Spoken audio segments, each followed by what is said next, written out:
Hello दोस्तों, स्वागत है आपका अपने YouTube channel depth study with Ashish में।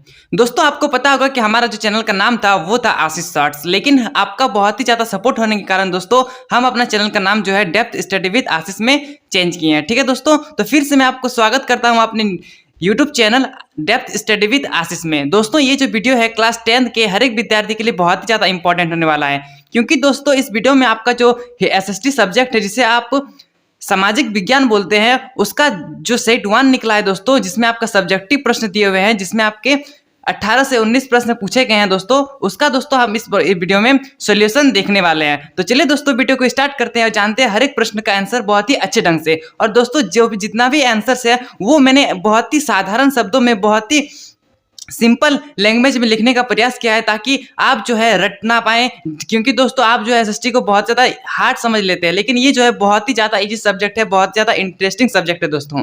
इसको आप जितना इंटरेस्टिंग के साथ पढ़िएगा उतना आपको इंटरेस्ट आने लगेगा। ठीक है दोस्तों, तो इसमें मैंने जितने भी आंसर्स लिखे हैं वो मैंने अपने हाथों से लिखा है दोस्तों, और इसका जो आंसर्स है वो बहुत ही ज़्यादा सिंपल लैंग्वेज में मैंने लिखने का प्रयास किया है दोस्तों। यदि आप इसको पढ़ते हैं, इस वीडियो को देखते हैं, तो आपको जो है क्वेश्चंस का आंसर जो है रटना नहीं, याद हो जाएगा दोस्तों। मैं आपको बोलता हूँ, एक बार से 2 बार देखिए इस वीडियो को, आपको जो है इसका आंसर जो है बहुत ही अच्छे ढंग से समझ में आ जाएगा। ठीक है, तो चलिए दोस्तों वीडियो को स्टार्ट करते हैं, सारे क्वेश्चंस के आंसर को समझने का प्रयास करते हैं, रटने का नहीं। ठीक है, तो पहला क्वेश्चन है दोस्तों, उससे पहले हेडिंग पढ़ लेते हैं कि यहाँ पे पूछा गया है अति लघु उत्तरीय प्रश्न। ये है दोस्तों, इसमें जो है 1 से 7 जो आपका क्वेश्चन पूछा गया है 1 से 7 तक, उसका दोस्तों आपको एक लाइन में आंसर देना है। ठीक है, जो कि हर एक क्वेश्चन जो है वो 2 नंबर का है। ठीक है, अब चलिए पहला क्वेश्चन है दोस्तों, उसको समझते हैं। पहला क्वेश्चन है कि वियना सम्मेलन की मेजबानी किसने की थी। ठीक है दोस्तों, वियना सम्मेलन जो है दोस्तों उसकी मेजबानी जो है मेटरनिक ने की थी। ठीक है, आपको पता होगा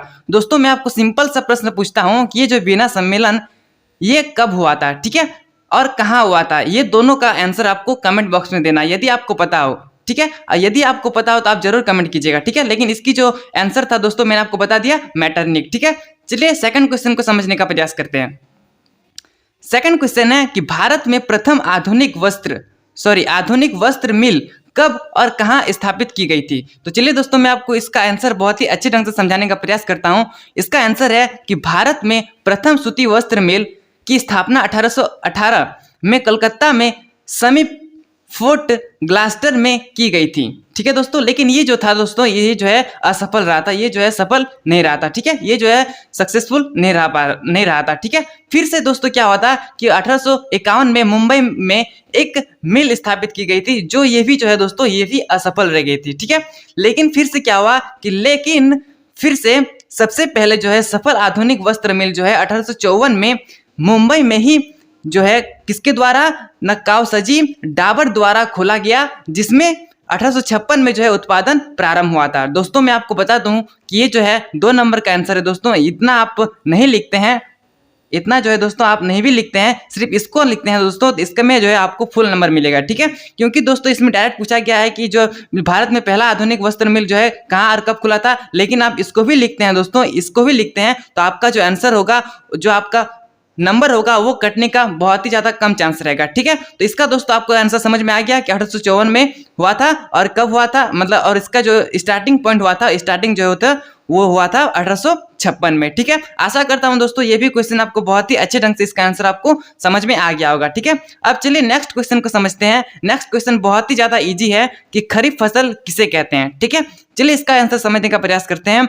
वैसा फसल जिन्हें जून जुलाई महीने में बोते हैं और अक्टूबर के आसपास काटते हैं। दोस्तों जिस फसल को जून और जुलाई महीने में बोया जाता है और अक्टूबर के आसपास जो है दोस्तों उसको कट कर दिया जाता है, तो उस फसल को है दोस्तों किसका क्या कहते हैं ना, खरीफ फसल कहा जाता है। ठीक है, जैसे कि मैं एक एग्जांपल दिया हूं, धान। ठीक है, तो इतना भी ये भी आपको समझ में आ गया होगा।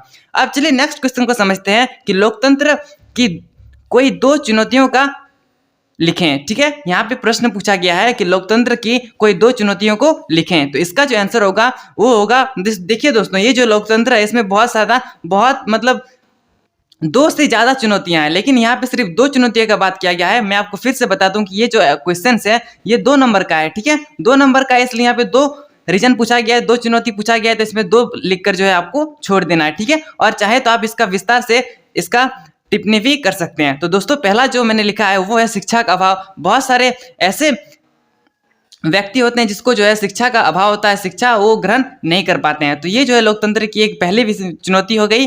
और दूसरी जो है दोस्तों वो है सामाजिक असमानता। ठीक है, आपको पता होगा, आप अपने समाज में भी देख सकते हैं इसको। ठीक है, तो ये दोनों भी आपको समझ में आ गया होगा। अब चलिए नेक्स्ट क्वेश्चन को समझते हैं। नेक्स्ट क्वेश्चन है क्वेश्चन नंबर 5वां, समवर्ती सूची के अंतर्गत कौन कौन से विषय आते हैं। तो दोस्तों समवर्ती की सूची के जो है उसमें जो है टोटल कितने आते हैं ये आपको कमेंट करना है, लेकिन क्या क्या आते हैं मैं आपको थोड़ा सा बता देता हूं। ठीक है, तो इसको चलिए पहले ये समझते हैं कि ये जो समवर्ती सूची है इसे ये जो है कहते किसे हैं। ठीक है, तो समवर्ती सूची किसे कहा जाता है ना, जिस सूची पर केंद्र सरकार एवं राज्य सरकार दोनों मिलकर कानून बनाते हैं उसे समवर्ती सूची कहा जाता है। मैंने आपको क्या समझाया कि जो केंद्र सरकार होता है दोस्तों और जो राज्य सरकार होता है ये दोनों मिलकर जहां पे कानून बनाते हैं, नियम बनाते हैं, उसे जो है समवर्ती सूची कहा जाता है। ठीक है, और इसके जो प्रमुख विषय मैंने लिखे हैं यहाँ पे आप देख पा रहे होंगे, शिक्षा, विवाह एवं तलाक, स्वास्थ्य, पर्यावरण इत्यादि। ठीक है दोस्तों, मैंने इतना ही आपको यहाँ पे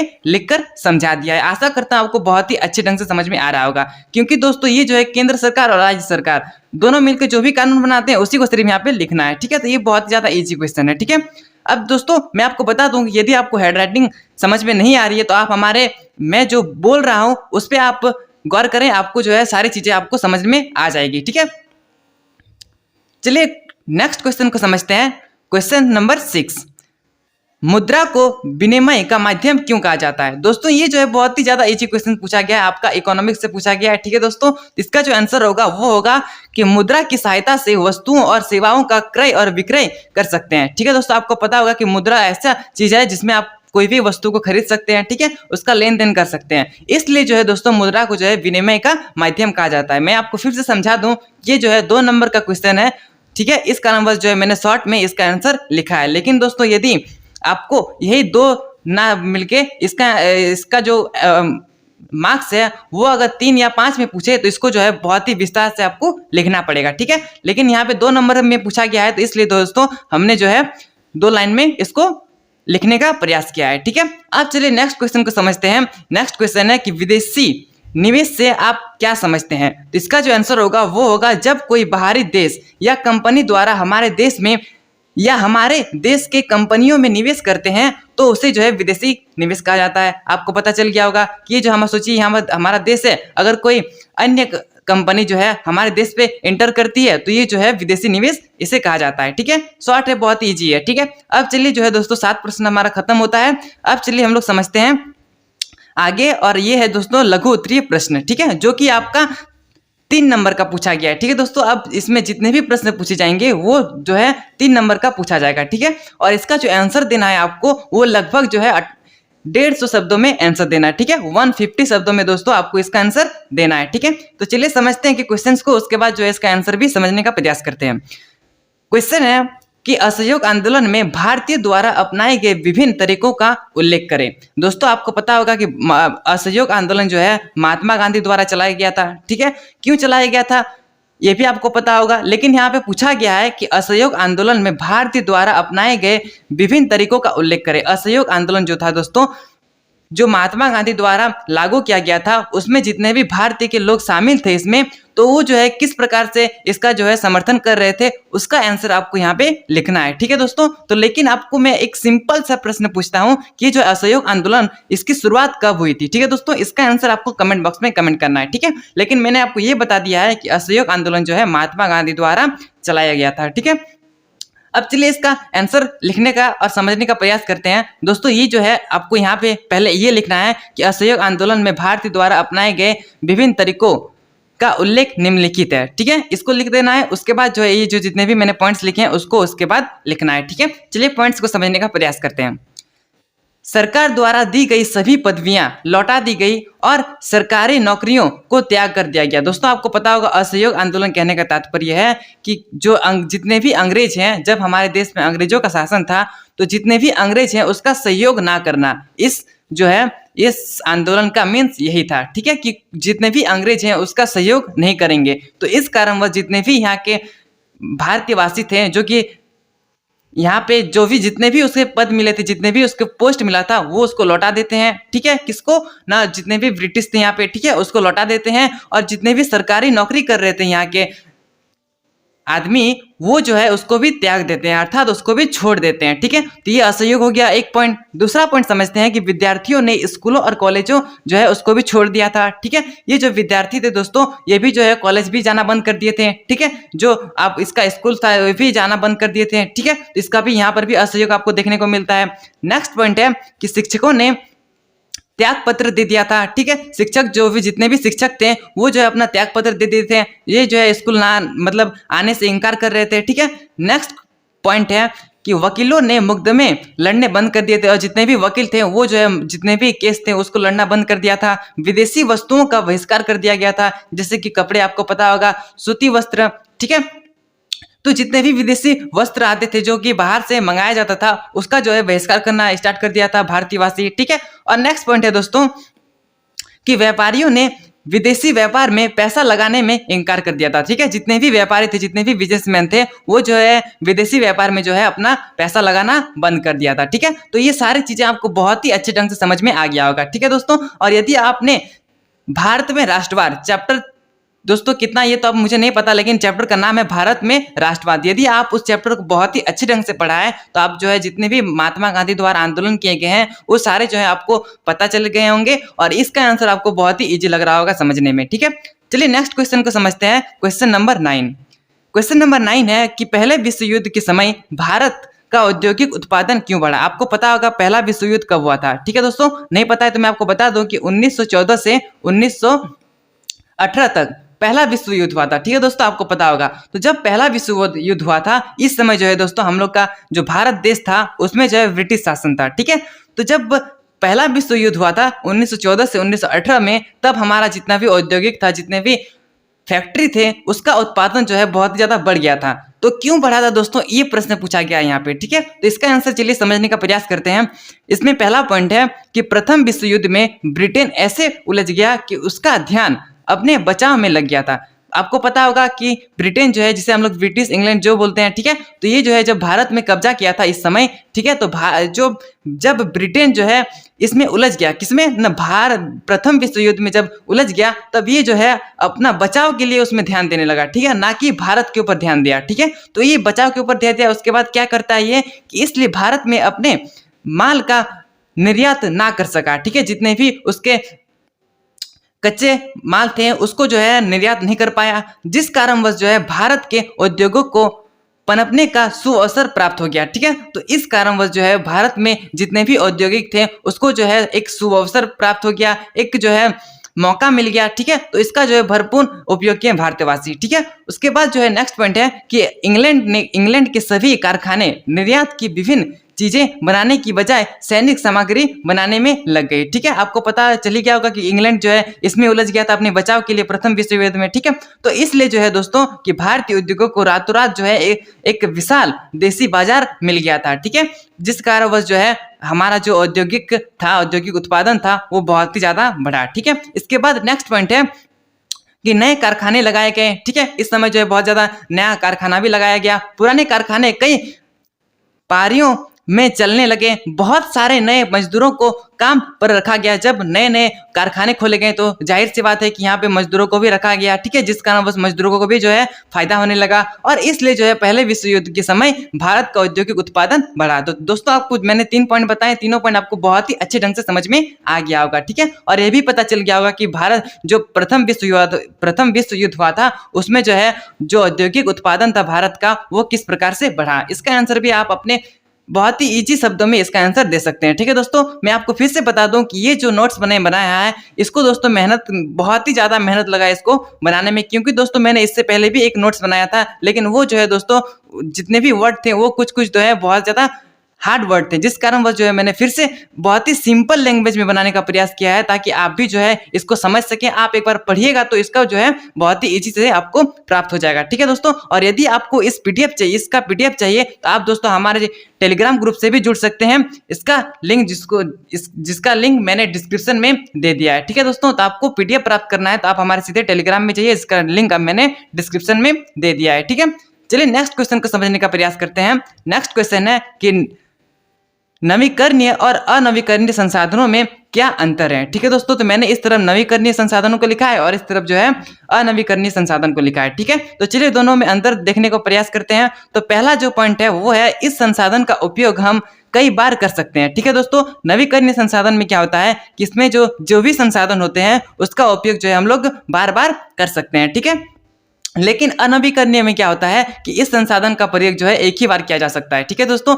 एक ही बार इसका प्रयोग किया जा सकता है, लेकिन नवीकरणीय में जो है बहुत बार इसका प्रयोग हम लोग कर सकते हैं। ठीक है, नेक्स्ट पॉइंट है कि यह संसाधन कभी ना खत्म होने वाले संसाधन है। ठीक है दोस्तों, ये जो संसाधन होता है नवीकरणीय संसाधन, ये जो है कभी भी खत्म नहीं होता है। ठीक है, और इसमें जो है दोस्तों अनवीकरणीय में पॉइंट है कि यह संसाधन एक निश्चित समय के पश्चात समाप्त हो जाता है। ठीक है दोस्तों, इसका जो है एक बार उपयोग कर सकते हैं। ठीक है, और इसमें जो है इसका जो संसाधन होता है वो एक निश्चित समय तक होता है, उसके बाद जो ये समाप्त हो जाता है। ठीक है, वहीं पर मैंने आपको यहाँ पे 2 पॉइंट बताया कि ये जो है संसाधन जो है इसका प्रयोग मैं बार बार कर सकता हूँ, और वहीं पर जो है इसका जो ये जो है कभी खत्म भी नहीं होते हैं। ठीक है, और इस संसाधन का निर्माण जो है तुरंत हो जाता है। ठीक है दोस्तों, और वहीं पर जो है इस संसाधन का निर्माण अर्थात अनवीकरणीय संसाधन का निर्माण होने में हजारों वर्ष का समय लग जाता है। तो आपको दोनों समझ में आ गया होगा। ठीक है, चलिए मैं आपको 1-2 उदाहरण देता हूं जिसमें आपको बहुत ही अच्छे ढंग से समझ में आएगा। ठीक है, ये नवीकरणीय संसाधन के उदाहरण है जल, पेड़ पौधे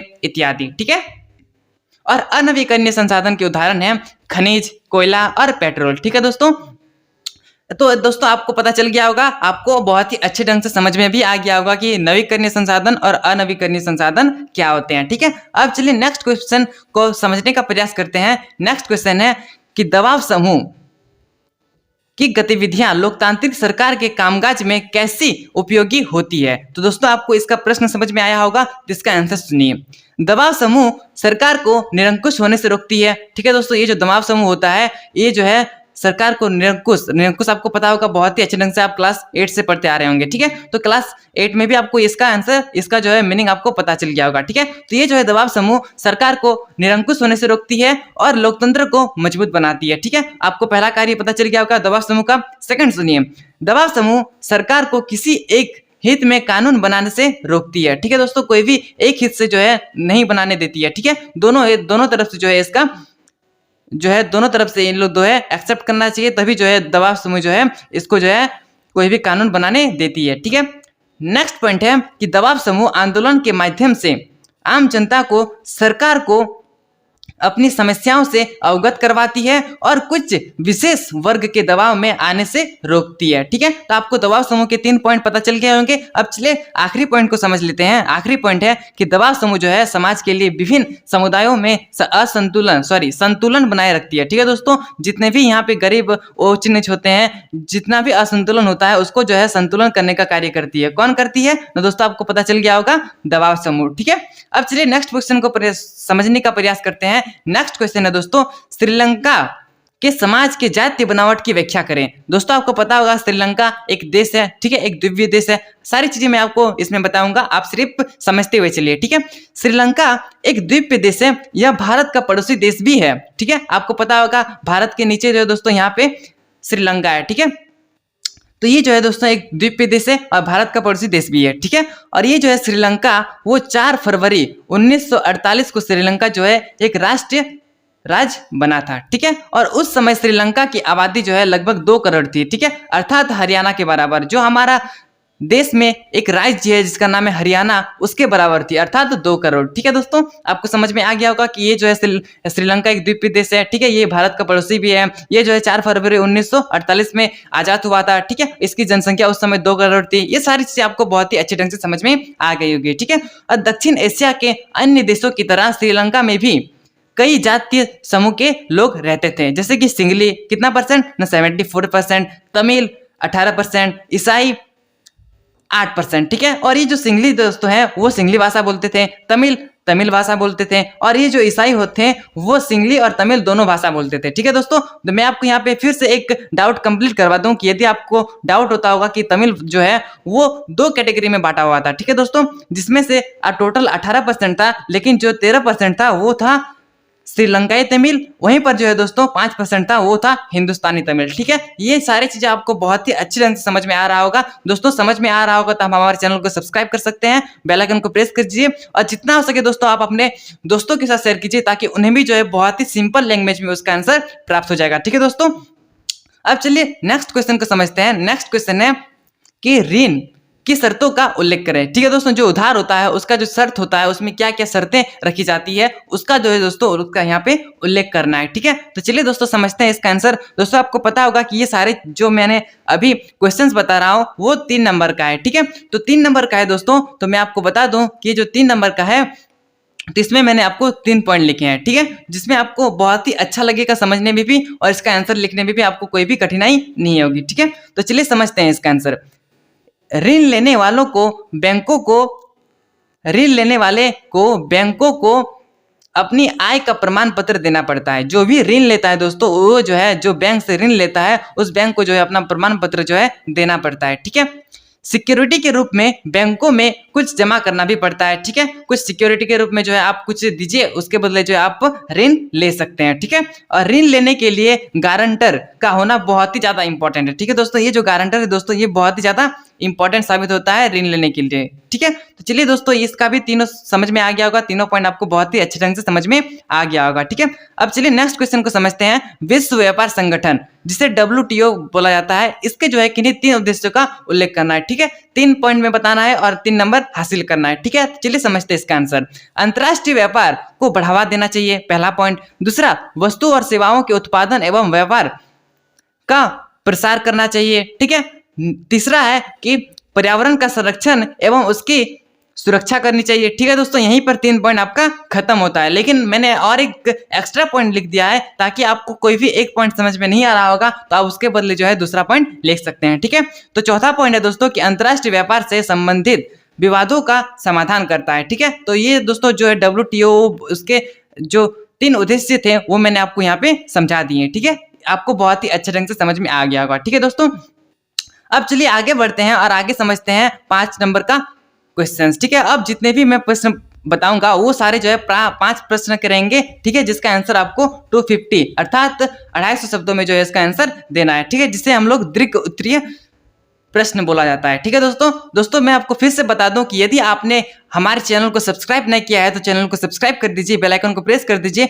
और जितना हो सके दोस्तों शेयर कीजिए। और जितना भी आपका डाउट है दोस्तों इस वीडियो से रिलेटेड जो भी मैंने आपको अभी तक समझाया है, यदि आपको कोई भी डाउट होता है तो आप जो है कमेंट बॉक्स में कमेंट कर सकते हैं। ठीक है, उसका आंसर मैं आपको वहीं पर प्रोवाइड कर दूंगा और यदि ज्यादा डाउट आपको निकलता है तो उसके लिए मैं आपको अलग से एक वीडियो बना दूंगा जिसमें आपको बहुत ही अच्छे ढंग से समझ में आएगी। ठीक है, तो मैं जितना तक अभी तक समझ पा रहा हूँ कि आपको जो है कुछ भी डाउट नहीं हो रहा होगा दोस्तों, क्योंकि मैंने जो ये शब्द लिखा है, जो मैंने आपको इसका आंसर लिखा है वो मैंने अपने शब्दों में लिखने का प्रयास किया है। दोस्तों मैं भी एक छात्र हूँ और छात्र का फीलिंग्स मैं समझता हूँ कि किस प्रकार से वो कौन शब्द में अटकते हैं। ठीक है, तो उस कारणवश जो है दोस्तों मैं ऐसे ऐसे शब्दों का यहाँ पे जिक्र किया हूं जो कि बहुत ही ज्यादा इजी है, बहुत ही ज्यादा सिंपल है। आप एक बार सुने होंगे तो इसका जो आपको वर्ड है वो आपको बहुत ही अच्छे ढंग से समझ में आएगा और यदि आप इस प्रश्न को पढ़ते हैं, एक बार रीड करते हैं तो उसको जो है बहुत ही अच्छे ढंग से आपको समझ में आ जाएगा। ठीक है, आपको रटना नहीं पड़ेगा, आपको कुछ भी नहीं करना पड़ेगा। आप यदि एक बार पढ़ लेते हैं तो आपको जो है स्टोरी की तरह जो है याद हो जाएगा। ठीक है, तो चैनल को सब्सक्राइब नहीं किया है तो चैनल को सब्सक्राइब कर दीजिए। ठीक है, और जितना हो सके दोस्तों आप अपने दोस्तों के साथ शेयर कीजिए ताकि उन्हें भी जो है इस तरह का कंटेंट प्राप्त हो सके और वो भी जो है बहुत ही अच्छा अंक प्राप्त कर सकते हैं अपने एग्जाम में। ठीक है, चलिए नेक्स्ट क्वेश्चन को प्रश्न संख्या जो है 15 उसको समझने का प्रयास करते हैं जो कि 5 नंबर का है। ठीक है दोस्तों, इसका आंसर आपको 250 वर्ड में देना है। ठीक है, चलिए क्वेश्चन को समझते हैं। 18वीं सदी के यूरोप में कुछ लोगों को ऐसा क्यों लगता था कि मुद्रण संस्कृति निरंकुशवाद का अंत और ज्ञानोदय होगा। तो दोस्तों ये जो आपको प्रश्न समझ में आ गया होगा तो चलिए अब इसका आंसर समझने का प्रयास करते हैं। ठीक है, आंसर होगा दोस्तों कि 18वीं शताब्दी के यूरोप में निम्नलिखित कारणों से कुछ लोगों को यह लगने लगा था कि मुद्रण संस्कृति से निरंकुशवाद का अंत और ज्ञानोदय होगा। 18वीं शताब्दी के मध्य तक यह आम विश्वास बन चुका था कि किताब के द्वारा ही प्रगति व ज्ञानोदय होता है। ठीक है दोस्तों, और इसके पीछे दोस्तों जो है इसके पीछे जो बातें थी उसको मैंने यहाँ पे लिखा है कि लोगों के इस सोच के पीछे निम्नलिखित कारण थे। ठीक है, तो चलिए निम्नलिखित कारणों को समझने का प्रयास करते हैं। ठीक है, पुस्तकों के अधिक छपने और सस्ती होने के कारण समाज के हर वर्ग तक पुस्तक पहुंचने लगी। ठीक है दोस्तों, बाजार में नए नए विषयों की पुस्तकें आने लगी थी। इससे लोगों की पुस्तकों में रुचि बढ़ने लगी थी। ठीक है, पुस्तकों में राजशाही और चर्च की आलोचना की जाने लगी थी। यूरोप के ज्यादातर हिस्सों में साक्षरता बढ़ती जा रही थी। ठीक है, ये चारों पॉइंट आपको समझ में आ गया होगा। अब चलिए नेक्स्ट पॉइंट को समझते हैं कि यूरोपीय देश में साक्षरता और स्कूलों के प्रसार के साथ लोगों में जैसे पढ़ने का जुनून ही पैदा हो गया था। ठीक है दोस्तों, और लोगों को किताबें चाहिए थी। ठीक है, तो इसलिए जो है मुद्रण ज्यादा से ज्यादा जो है यहाँ पे किताबें छपने लगी थी। ठीक है, तो आशा करता हूँ दोस्तों ये भी पॉइंट आपको बहुत ही अच्छे ढंग से समझ में आ गया होगा। ठीक है, चलिए नेक्स्ट प्रश्न को समझते हैं। नेक्स्ट प्रश्न है कि लोकतंत्र किन परिस्थितियों में सामाजिक विविधताओं को संभालता है और उनके बीच सामंजस्य बैठाता है। ठीक है, तो विश्व में कोई एक ऐसा देश नहीं है जहां पे धर्म, जाति, भाषा और आर्थिक स्थिति के आधार पर कोई भेदभाव ना होता हो, परंतु यह केवल लोकतंत्र में ही संभव है कि हर प्रकार की विविधताओं और विभिन्नताओं के आपसी सामंजस्य बैठाया जा सकता है। दोस्तों आपको पता होगा कोई भी ऐसा देश नहीं है जहाँ पे धर्म, जाति, भाषा, आर्थिक स्थिति इसके आधार पर जो है भेदभाव नहीं होता, लेकिन यहाँ पे जो है लोकतंत्र में इस तरह का भेदभाव आपको देखने को मिलता है। ठीक है, चलिए नेक्स्ट पॉइंटों को समझने का प्रयास करते हैं।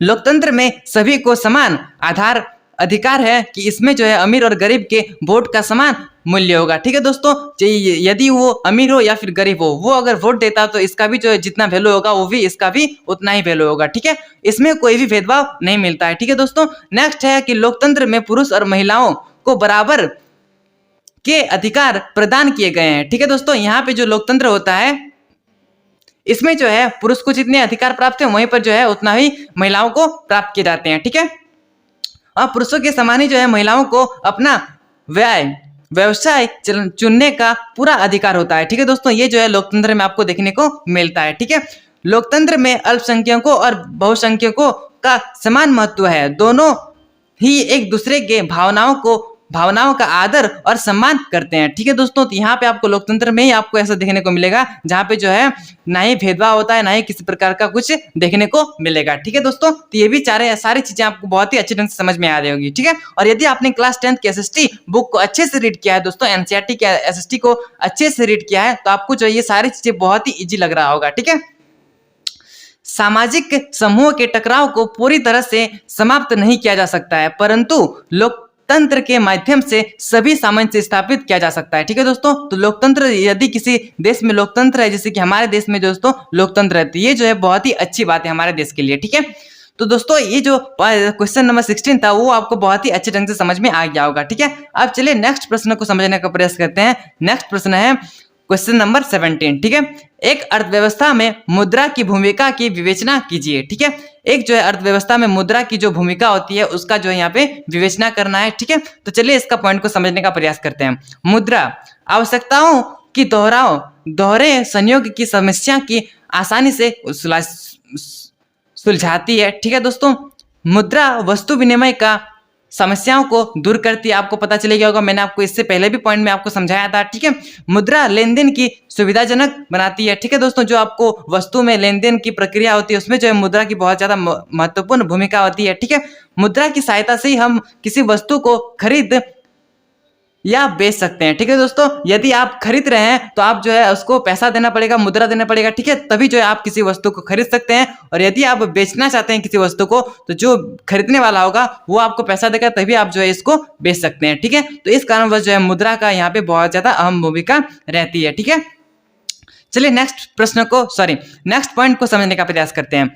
मुद्रा के द्वारा व्यापारिक क्रिया सफलतापूर्वक पूरी की जाती है। ठीक है, जो जितने भी व्यापारिक क्रियाएं होते हैं, ठीक है, वो सारी चीजें जो है सक्सेसफुल रहती है मुद्रा के द्वारा। ठीक है, नेक्स्ट पॉइंट है कि मुद्रा की सहायता से एक स्थान से वस्तुओं को खरीद करके दूसरे स्थान पर जो है उसे बेचा जा सकता है। ठीक है, बजट निर्माण में भी मुद्रा की अहम भूमिका होती है। कोई बजट कितना बड़ा है, ठीक है, मुद्रा के आधार पर ही जो है इसे जो है मापा जाता है। ठीक है, और आखिरी पॉइंट है दोस्तों कि राष्ट्रीय आय की गणना में मुद्रा की विशेष भूमिका होती है। ठीक है, और जो राष्ट्रीय आय होता है दोस्तों उसका जो गणना किया जाता है उसमें जो है मुद्रा की अहम भूमिका रहती है। ठीक है, तो ये सारी चीजें आपको बहुत ही अच्छे ढंग से समझ में आ रहा होगा। ठीक है, चलिए नेक्स्ट पॉइंट को समझते हैं। नेक्स्ट पॉइंट है कि देश की राष्ट्रीय आय की गणना मुद्रा में ही होती है। ठीक है, जो कि देश के निवासियों का जीवन स्तर को दर्शाती है। ठीक है दोस्तों, किस प्रकार से कैसा यहाँ पे मुद्रा है, ठीक है, किसकी आय कितनी है, ये सारी चीज जो है यहाँ पे दर्शाती है। ठीक है, और इस प्रकार किसी भी देश की अर्थव्यवस्था में मुद्रा की जो है महत्वपूर्ण भूमिका यहाँ पे रहती है। ठीक है दोस्तों, तो आपको समझ में आ गया होगा कि मुद्रा की कितनी वैल्यू होती है, जो है ये जो मुद्रा है किस तरह का यहाँ पे अर्थव्यवस्था में जो है अपना अहम भूमिका निभाता है। ठीक है, तो ये जो है 17 प्रश्न, क्वेश्चन नंबर 17, ये आपको बहुत ही अच्छे ढंग से समझ में आ गया होगा। ठीक है, अब जो है 2 क्वेश्चन रह गए हैं, चलिए इसको भी समझ लेते हैं और इसको जो है सेट 1 को जो है हम लोग कंप्लीट कर लेते हैं, जो कि आपका जैक द्वारा निकाला गया है। ठीक है दोस्तों, आपको नहीं पता है तो मैं आपको बता दूं कि जो आपको सेट 1 जो है निकाला गया है जैक द्वारा, वही उसका उसी का जो है मैं यहाँ पे आपको सॉल्यूशन बता रहा हूँ। ठीक है, यहाँ पे नेक्स्ट प्रश्न है कि जल दुर्लभता क्या है, जल संरक्षण के कैसे इसे जो है कैसे जो है इसका संरक्षण किया जा सकता है। दोस्तों ये जो है बहुत ही ज्यादा इंपॉर्टेंट क्वेश्चन है दोस्तों, क्योंकि ये जो है यदि आप प्रीवियस ईयर्स के क्वेश्चंस को देखेंगे, उसको जो है अच्छे से समझेंगे, तो इसमें जो है बहुत बार जो है ये क्वेश्चन पूछा गया है कि जल दुर्लभता क्या है और इसका संरक्षण कैसे किया जा सकता है। ठीक है, तो ये प्रश्न जो है बहुत ही बार रिपीट हुआ है दोस्तों, तो इस कारणवश मैं आपको बोलूंगा कि इस क्वेश्चन को आप बहुत ही अच्छे ढंग से समझिए, ताकि इसमें जो है आपका जो एग्जाम में यदि इस प्रश्न का जिक्र हो तो आप जो है बहुत ही अच्छे ढंग से अपने शब्दों में इसका आंसर देखने का प्रयास कीजिएगा। ठीक है, तो पहले मैं आपको ये समझाता हूँ कि जल दुर्लभता है क्या। ठीक है, तो जल की अत्यधिक मांग या फिर जल के गलत उपयोग अर्थात जल की कमी होना ही दोस्तों जल दुर्लभता कहलाता है। ठीक है, तो जल दुर्लभता आपको समझ में आ गया। अब चलिए इसके संरक्षण के उपाय को समझते हैं। ठीक है, पहला पॉइंट है कि वर्षा जल संग्रहण करके जो है जल का संरक्षण किया जाता है। ठीक है, संरक्षण का शब्द का मीनिंग आपको नहीं पता चल रहा होगा तो मैं आपको बता दूं कि ये जो है इसका मीनिंग होता है बचाव। ठीक है, तो जल को किस प्रकार से बचाया जा सकता है उसका उपाय मैं आपको यहाँ पे बता रहा हूँ। पहला पॉइंट मैंने आपको बताया वर्षा जल संग्रहण करके। ठीक है, नेक्स्ट पॉइंट है कि अधिक से अधिक पेड़ पौधे लगाकर, ठीक है, नदियों पर डैम लगाकर जल को जो है प्रदूषण से बचाकर। नेक्स्ट पॉइंट है कि खेतों से सिंचाई करने के लिए नई तकनीक अपनाकर। और नेक्स्ट पॉइंट है कि पेड़ पौधे की कटाई पर रोक लगाकर। और नेक्स्ट पॉइंट है दोस्तों कि बिना मतलब के नल को खुला ना छोड़कर। दोस्तों बहुत सारे ऐसे होते हैं कि नल का उपयोग करते हैं, ठीक है, नल में पानी निकल रहा है, उसका उपयोग हो जाता है, उसके बाद जो इसको खुलाई करके छोड़ देते हैं। ठीक है, जिस कारण वो जो जितना बहुत ज्यादा पानी जो है उसमें वेस्ट चला जाता है। ठीक है, तो इस पे जो है बहुत ही अच्छा से आपको ध्यान देना है और इसमें जो है आपको भी जो है इस तरह का कार्य नहीं करना है। ठीक है, जिस कारण जो है हम लोग का जल जो है वो बहुत ज्यादा संरक्षण होगा, बहुत ज्यादा बचाव होगा। ठीक है, तो ये भी पॉइंट आपको, ये भी क्वेश्चन का आंसर जो है बहुत ही अच्छे ढंग से आपको समझ में आ गया होगा। ठीक है, अब चलिए नेक्स्ट प्रश्न समझते हैं। आखिरी प्रश्न है दोस्तों, ये जो है मैप के द्वारा दोस्तों मैं आपको इसका आंसर समझाने का प्रयास करूंगा, जो कि इसमें यही प्रश्न पूछा गया है कि मानचित्र के द्वारा जो है इस क्षेत्र को समझाएं। कौन कौन से क्षेत्र हैं दोस्तों? ना पहला है हजारीबाग, दूसरा है अजमेर, तीसरा है लोअयस्क, चौथा है विशाखापट्टनम और पांचवा है दोस्तों मंगलुरु। तो इसका आंसर आप लोग यहाँ पे देखने वाले हैं। दोस्तों इसका आंसर देखने से पहले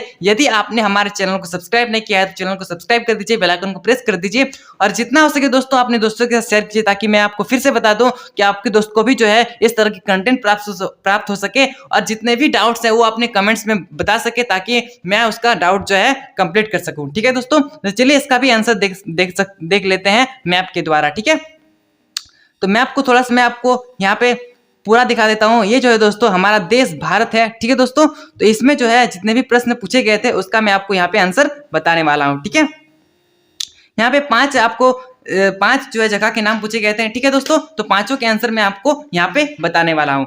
दोस्तों यहाँ पे जो पहला यहाँ पे आप देख पा रहे हैं, ये जो देश है मतलब ये जो क्षेत्र है यहाँ पे जो है दोस्तों अजमेर है। ठीक है दोस्तों, पहला आपको समझ में आ गया होगा। दूसरा समझिए कि यहाँ पे जो है दोस्तों वो है हजारीबाग। ठीक है, जो आपका प्रश्न पूछा गया है वही क्षेत्र का मैं आपको नाम बता रहा हूँ। यहाँ पे क्या है ना अजमेर है, यहाँ पे क्या है दोस्तों ना हजारीबाग है।